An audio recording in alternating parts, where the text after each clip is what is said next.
I'm so deeply grateful for the grand design involved in God's work. He has created the heavens and the earth. He has created us. He has created all things for a purpose, for a reason. There is an intelligent design. There's a plan.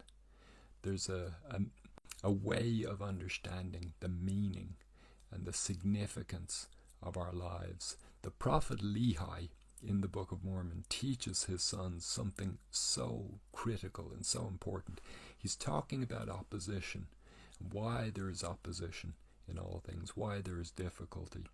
And he says this wonderfully insightful verse, "And now, my sons, I speak unto you these things for your profit and learning, for there is a God, and he hath created all things, both the heavens and the earth, and all things that in them are, both things to act and things to be acted upon." As we dissect that verse, we see some very wonderful concepts. That the earth and all things upon it were created for our benefit, not to punish us, not to disadvantage us, but to bless us, to enhance us, to give us gain and education and learning.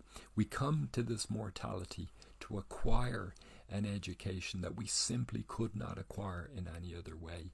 We come to be tabernacled, to gain a body of flesh and bone, to have blood coursing through our veins. We come to gain experience, to learn millions of things that we could not learn without this body. We come to form relationships.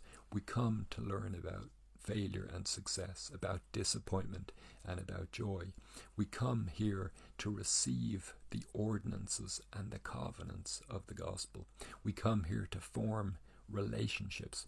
We come to act, as he says, and we interact with other actors. In other words, we have the power to make things happen. We have freedom to choose and power to bring things into being, and we're also accountable for how we act in this world, for the choices that we make, for the decisions that we turn into reality. We are co-creators with God. We have the power of imagination. We have the power of creation as a gift from God. We have the power to make relationships. We have the power to speak words. We have the power to perform deeds. We can serve and bless and heal and teach and lead.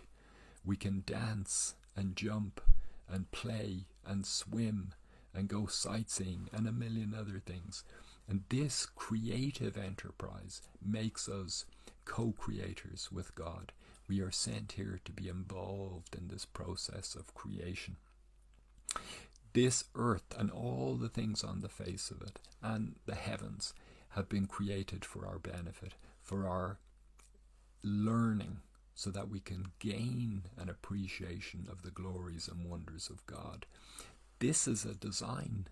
This is a plan with a purpose. This is a message with a meaning.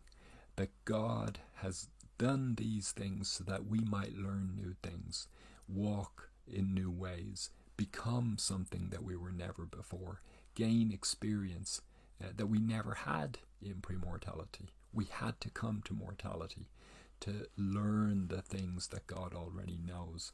And the only way we could do that is by coming to this mortal earth, this fallen earth, in order to ascend above our fallen nature through the help of Christ, through the plan of salvation.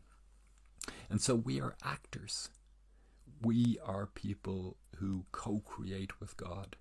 We hopefully in this opportunity will have the opportunity in this life to bring about many creations, to bring to pass our dreams and wishes, and hopefully they are righteous and good and holy things, to gain an education, to develop new insights, to gain an understanding of things we didn't know before, to read and to learn and to watch and to observe and to relate and to connect. So there are thousands of things that we learn in this lifetime we could never otherwise learn. And I'm so grateful for this plan, this grand design, all the things on the earth, the mountains and the lakes and the trees and the animals and everything. All the things that we have and experience here are not intended to derail us. They're intended to teach us, that we might flower and blossom in our understanding. They are a gift. They are a blessing. Are they a challenge? Yes. Oftentimes the experiences of mortality are a challenge. They're difficult. We have challenges and difficulties and hardships. We have growing pains. We have troubles. But all of these things are part of our education. And there is a design there, that God knows what he's doing to bring about a newness of life in us, to bring us to a place and a comprehension that we simply could not have without it. So I'm so grateful for God and his grand and masterful design for our lives.